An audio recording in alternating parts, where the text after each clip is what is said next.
Приветики, друзья! Продолжаем тему спорта в гороскопе. И сегодня у нас футболисты. Я записывала недавно про теннисистов. Если вы не видели, то, пожалуйста, я прикреплю в правом верхнем углу вам ссылку на видео про признаки склонности к теннису. А сегодня мы поговорим про футбол. И, значит, что мы должны понимать, что вообще есть признаки, которые относятся ко всем спортсменам, потому что для спорта должны быть обязательно указания. У человека может быть признак того, что он склонен к теннису, но нет указаний на спорт, и тогда, извините, никакой это не теннис.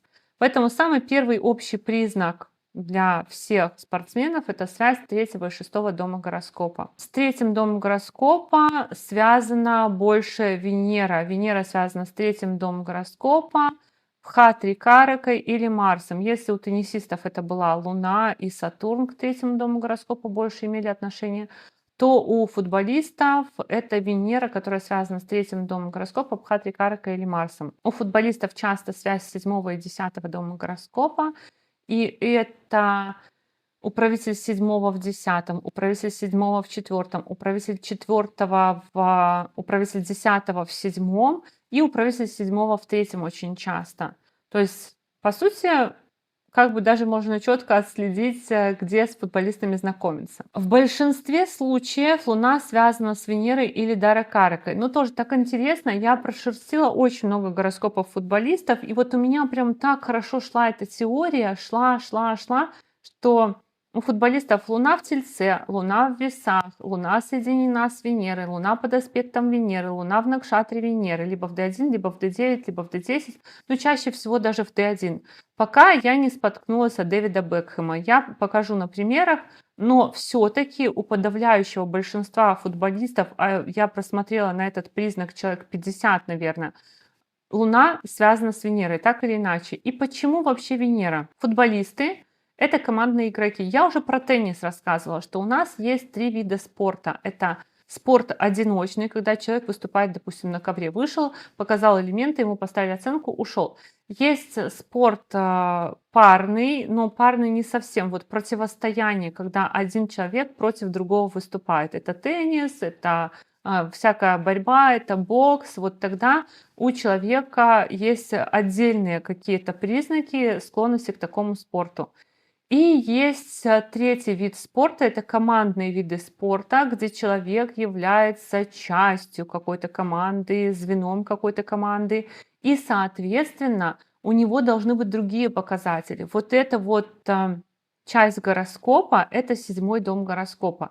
У тех, кто против кого-то борется, у них пораженный седьмой дом гороскопа. У футболистов это благоприятный седьмой дом гороскопа. И самое главное, планета-покровитель футболистов — это Венера. Поэтому у футболистов Венера чаще всего в знаках экзальтации, в своих знаках. Венера на оси Раху и Кету. Раху и Кету у них может быть на оси первого и седьмого дома гороскопа тоже. Но это вот самые-самые яркие признаки. При этом основной инструмент рабочих футболистов — это ноги. Ноги у нас — это 12-й дом гороскопа. Но мало того, что они бегают, но основной рабочий инструмент — это ноги. Поэтому Аматия Карака у нас связана с 12-м домом гороскопа и связь 10 и 12 дома гороскопа. Часто есть еще связь 7 и 3 дома и связь 7 и 12 дома гороскопа. Ну почему? Потому что, во-первых, человек с командой постоянно в разъездах, то есть человек ездит в командировки вместе с командой. И связь 7 и 12 дома гороскопа, потому что все-таки тоже, опять же, это разъезды вместе с командой, во-первых. А во-вторых, человек и с партнером по личной жизни, скорее всего, тоже очень часто не видится. То есть футболисты, они очень часто уезжают на сборы, они очень часто не бывают дома. И вот это вот, скорее всего, у футболистов тоже будет. Я смотрела и хоккеистов, когда я изучала футболистов, чтобы понять, ну, может быть, все-таки вот есть какая-то особенность, которая отличает футболистов и хоккеистов. Но про хоккеистов я буду еще больше углубляться. Все-таки у хоккеистов не такие мягкие, вот эти вот седьмой дом Венера, и даже та же самая Луна у хоккеистов не такая мягкая. Потому что все-таки в хоккее есть столкновение, хоть какое-то, но есть столкновение. В футболе такое столкновение, как в хоккее, недопустимо, а в хоккее это прям вот зрелищная борьба. Поэтому в принципе, вот это все, оно имеет место быть к футболу, имеет отношение к футболу. Ну, конечно, возможно, какие-то еще командные виды спорта, похожие на футбол, будут иметь похожие признаки. Но по этим признакам можно определить, что у человека есть склонность к футболу и похожим играм. И дополнительные признаки, которые могут быть, это в целом дополнительные признаки на спорт. Марс в третьем, шестом, девятом и десятом домах гороскопа. А у футболистов Раху Кету на оси 1,7, 2,8, 3,9 и 6,12. И давайте посмотрим на примерах. Вот у нас есть гороскоп, у меня здесь открыто несколько гороскопов, ну посмотрите, сколько я вам покажу. Ну, смысл такой.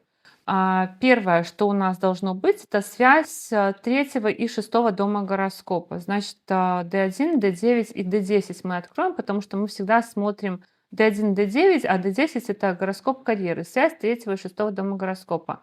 За шестой дом гороскопа у нас отвечает Юпитер, и Юпитер пятым аспектом, раз, два, три, четыре, пять, аспектирует третий дом гороскопа. То есть есть связь третьего и шестого дома гороскопа. Здесь у нас она не такая явная в Навамше. Здесь у нас третий и шестой дом гороскопа связан через аспект на Солнце Марса. Тут очень явно очевидно, Марс аспектирует Солнце. Первое — Венера. Второе — у нас Венера должна иметь отношение к Марсу, Бхатри Караке, либо третьему дому гороскопа. Здесь мы можем далеко не ходить. Венера вот у нас в Навамше стоит в третьем доме гороскопа, в принципе. Потом следующая Венера, она должна у нас процветать. Венера должна у нас процветать в своем знаке, в знаке своей экзальтации. Венера на оси Раху Кету чаще всего. Вот у нас Венера и Луна, связь Луны с Венерой сразу подтверждается на оси Раху и Кету. Сатурн у нас, конечно, управляет седьмым домом гороскопа, но тоже управитель седьмого дома гороскопа у нас аспектирует 10-й дом гороскопа, то есть связь 7 и 10 дома гороскопа тоже подтверждается. И по сути связь 7 дома гороскопа с третьим домом гороскопа тоже подтверждается, потому что Сатурн аспектирует третий дом. То есть 7 у нас дом связан с 10 и с третьим домом гороскопа. Если мы посмотрим, допустим, в гороскопе D10, у нас управитель 7 в 10, то есть уже говорит о том, что вот то, что я здесь говорила, что может быть в D1, D9, D10, здесь уже управитель 7 в 10. Статус через команду или работа связана с командой. Ну и тут еще Венера в 7 доме гороскопа, в доме команды, в доме партнерства. В общем, так. Ну и Раху Кету на оси, вот, которая связана с тоже 1,7, да, я называла, потому что 1,7 это венерианская, венерианско-спортивная, марсианско-венерианская ось. 1,7 это я и команда, Овен Весы. 2,8 это тоже Венера и Марс, Телец и Скорпион. Поэтому 1,7 и 2,8 очень часто будет Раху и Кету. Либо вот как здесь, во втором, восьмом доме гороскопа, либо в первом, седьмом знаке, либо в первом, седьмом доме гороскопа. Это наиболее частые такие Раху и Кету у футболистов. И вообще мы должны посмотреть, кто у нас Аматия Карака. Аматия Карака у нас Сатурн, Накшатри Меркурия. Аматия Карака Сатурн в Накшатре управителя 12 дома гороскопа. Вот, пожалуйста, связь с 12 домом гороскопа. И еще он аспектирует управителя 12 дома гороскопа. То есть связь Аматия Караки и 12 дома гороскопа. И еще у нас должна была быть связь 10 и 12 дома гороскопа. А вот связь 10 и 12 дома гороскопа, Марс, управитель 10, стоит с управителем 12 дома гороскопа. Давайте посмотрим. Это у нас был Балак. Вот я тут не буду в этот раз рассказывать, кто. Если интересно, можете сами найти. Балак Майкл, вот, футболист. Следующий вратарь у нас Бертран Деман Жан-Поль. Может быть, неправильно говорю фамилию, но следующий у нас вратарь. У вратарей, понятное дело, что третий дом гороскопа должен тоже быть задействован, и чаще всего это управитель третьего в 10. Ну, давайте посмотрим. Тут сразу, конечно, бросается в глаза. И смотрите, третий и шестой дома гороскопа у нас соединены в 10 доме гороскопа однозначно. Луна и Венера, пожалуйста, вместе стоят.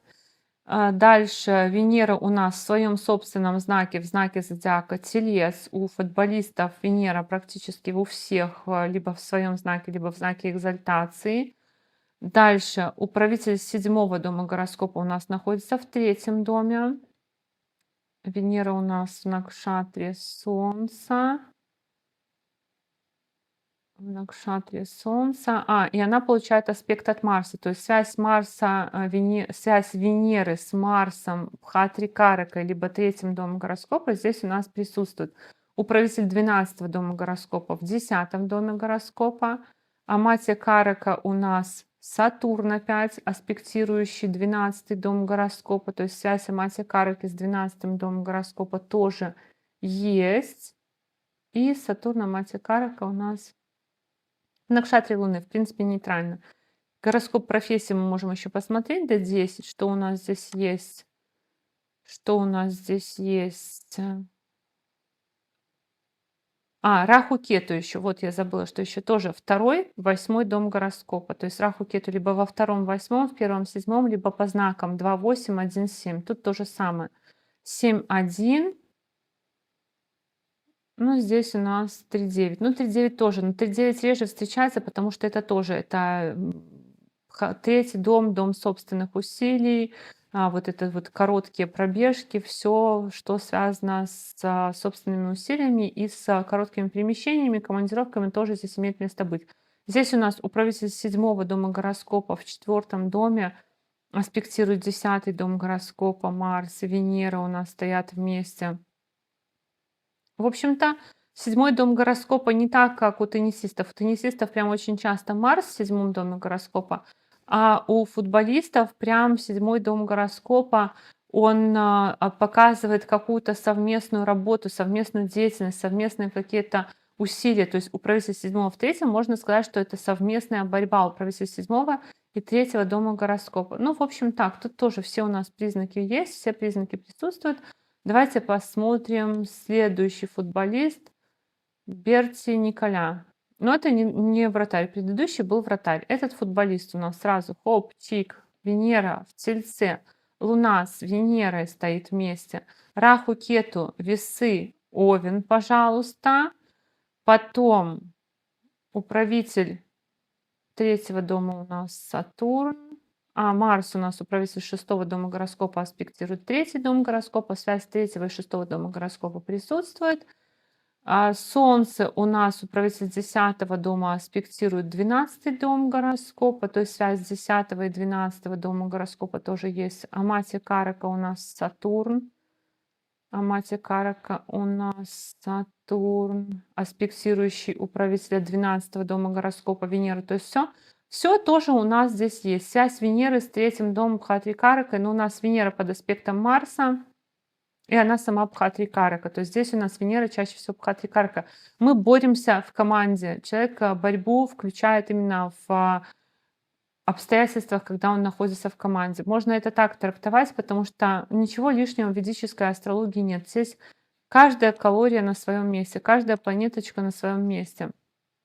Посмотрите, какая красивая Венера в гороскопе карьеры, в экзальтации вместе с Юпитером. Тоже Раху Кету, второй, 8 дом гороскопа. Опять же, да, второй, 8 дом гороскопа. И, собственно говоря, здесь все тоже должно у нас подтверждаться. Венера с Луной тоже взаимный аспект. Очень сильная Венера здесь аспектирует Луну. Здесь тоже в Навамше Венера в экзальтации. В общем, хорошо. Но все это было очень хорошо. Даже я вот здесь вот вам покажу тоже Алан Бразил. Ну, тут у меня только вот на букву Б, и я прям шла, и везде все было одинаково, пока я не дошла до Дэвида Бекхэма. Здесь у нас Луна в Уттара-Бхалгуни, в Накшатре Солнца. Ну здесь, наверное, сейчас посмотрим. Нет, здесь у нас Венера, Марс, Луна в гороскопе карьеры. То есть связь Луны и Венеры, она была у всех практически, просто у всех. Тоже Раху, Кету, смотрите, 2,8. Венера у нас в Раке, ну, кстати, не в своем собственном знаке. И вот этот, по-моему, футболист, он стал потом У него, короче, у этого футболиста было что-то очень неудачная карьера. Он там еще и ам, какие-то другие виды спорта пробовал. Вот у него было очень не очень. Ну, и у него Венера поражена Марсом в падении, у него были долги, он там, по-моему, еще на каких-то ставках проиграл. Ну, я точно не помню, ну и сейчас не буду в это погружаться. Давайте посмотрим Дэвида Бекхэма. Вот кто футболист, да, всех времен и народов. Но у него с Луной, конечно, подстава, по моим ощущениям, потому что везде с Луной все было в порядке до Дэвида Бекхэма. Вот именно Луна и Венера. Венера на оси Раху и Кету, Венера в Тельце, в своем собственном знаке, Раху, Кету, 2,8, пожалуйста, все, что нужно. Управитель седьмого в 10, пожалуйста. Третий и шестой дом гороскопа. Так, третий и шестой дом гороскопа. Третий и шестой дом гороскопа в основном гороскопе, кстати, у нас не работает. Нету связи. Видно, в Навамше у него управитель третьего дома гороскопа аспектирует шестой дом гороскопа. В целом ок. Венера, которая имеет отношение к Марсу или под Хатри Караки, или к третьему дому гороскопа, Венера у нас в Накшатре Марса, тоже связь с Марсом у Венеры есть. Аматия Карака Марс, управитель 12 дома гороскопа, то есть Аматия Карака имеет отношение к 12 дому гороскопа. Вот он инструмент у человека, это ноги. И что еще? Что еще я забыла здесь сказать? Собственно говоря, все. Управитель 7 в 10, Аматия Карака, связь с 12, управитель 12 в 10 тоже есть связь. То есть все, что нужно, все здесь есть. Единственное, что вот у Бекхэма из-за огромного количества просмотренных футболистов Луна не имеет отношения к Венере, и Венера не имеет отношения к Луне, как ни странно. Потому что вообще у футболистов очень много накшатры, Бхарани, очень много у них накшатры, Пурва Бхалгуни, у них очень много накшатры, Пурвашатха. Все венерианские накшатры у футболистов очень часто проявлены. Вот Бхарани у второго тоже футболиста, если мы сразу откроем. Вот у этого футболиста, у которого там были проблемы, у него тут есть, конечно, Утра Бхалгуни.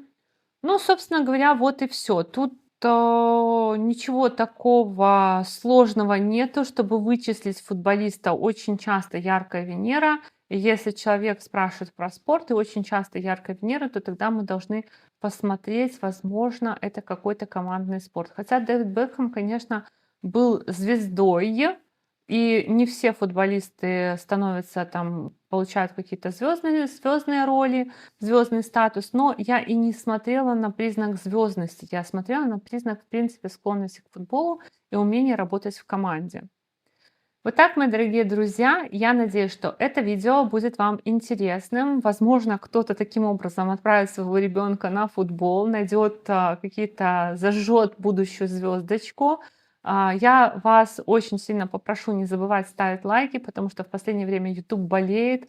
Не забывайте делиться. Если вы первый раз на этом канале, то приглашаю вас подписываться. И до новых встреч. Пока-пока.